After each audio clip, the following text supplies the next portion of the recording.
संसद के शीतकालीन सत्र की समाप्ति के तुरंत बाद बीजेपी चुनाव राज्य पश्चिम बंगाल, चेन्नई और पुडुचेरी में अपने चुनावी अभियान को तेज कर रही है। 20 दिसंबर को सीएम ममता के गढ़ में पीएम मोदी बड़ी सौगात देंगे। एक तरफ जहां बंगाल में एसआईआर को लेकर बवाल जारी है, तो दूसरी तरफ प्रधानमंत्री मोदी शनिवार से ही 2 दिन के पूर्वी भारत दौरे पर जा रहे हैं। ऐसे में पीएम मोदी का ये बंगाल दौरे के लिए अहम माना जाना सवाल उठाता है कि बंगाल में पीएम मोदी कौन कौन सी बैठकों में शामिल होंगे, पीएम मोदी का कहां करेंगे जनता का संबोधन। दरअसल पश्चिम बंगाल दौरे के बाद 20 दिसंबर को पीएम असम के लिए रवाना हो जाएंगे। अपनी यात्रा के दौरान पीएम लोकप्रिय गोपीनाथ बरदोलोई अंतर्राष्ट्रीय हवाई अड्डे के नए टर्मिनल भवन का उद्घाटन करेंगे। अपनी यात्रा के अंतिम दिन प्रधानमंत्री गुवाहाटी के बोरागांव स्थित शहीद स्मारक क्षेत्र में ऐतिहासिक असम आंदोलन के शहीदों को श्रद्धांजलि अर्पित करेंगे। बाद में वे Assam Valley Fertilizers and Chemical Company Limited की अमोनिया यूरिया परियोजना का भूमि पूजन करेंगे। अगले साल पश्चिम बंगाल और असम दोनों राज्यों में विधानसभा चुनाव होने हैं। इसके अलावा बीजेपी के नए राष्ट्रीय कार्यकारी अध्यक्ष 20 दिसंबर को पुडुचेरी के दौरे पर जाएंगे, जहां उनके साथ पुडुचेरी के संगठन प्रभारी और केंद्रीय मंत्री मनसुख मांडविया भी मौजूद रहेंगे। बतौर राष्ट्रीय कार्यकारी अध्यक्ष नितिन नबीन का ये पहला दौरा होने वाला है।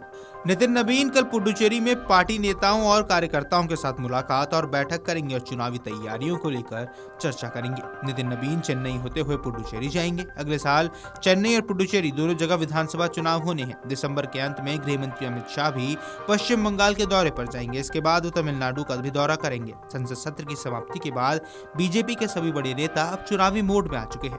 आगामी दिनों में लगातार ये नेता दक्षिण और पूर्वी भारत में कई कार्यक्रमों में शामिल होते भी नजर आ सकते हैं।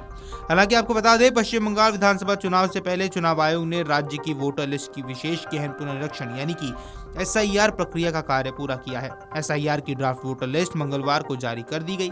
ड्राफ्ट की माने तो मतदाताओं की संख्या 7.67 करोड़ से घटकर 7.8 करोड़ रह गई है। इस प्रकार बंगाल में 58,20,898 वोटरों के नाम हटा दिए गए हैं।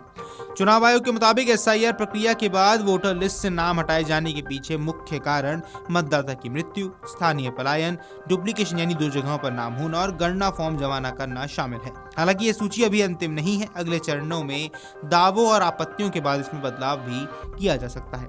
बंगाल में एसआईआर के पहले चरण के बाद जो वोटर लिस्ट का ड्राफ्ट सामने आया, उनमें जिन लोगों के नाम हटाए गए हैं उसमें ज्यादातर हिंदी बोलने वाले लोग हैं। मीडिया रिपोर्ट्स के अनुसार ड्राफ्ट के आंकड़ों का विश्लेषण बताता है कि जिन विधानसभा क्षेत्रों में हिंदी आबादी ज्यादा है वहां वोटरों के नाम सबसे ज्यादा कटे हैं, जबकि मुस्लिम बहुल इलाके में नाम कम काटे गए हैं। वीडियो डेस्क अमरउजाला.com। अगर आप ये वीडियो YouTube पर देख रहे हैं तो हमारे चैनल को सब्सक्राइब कर बेल आइकन दबाएं और Facebook पर देख रहे हैं तो हमारे पेज को लाइक करें।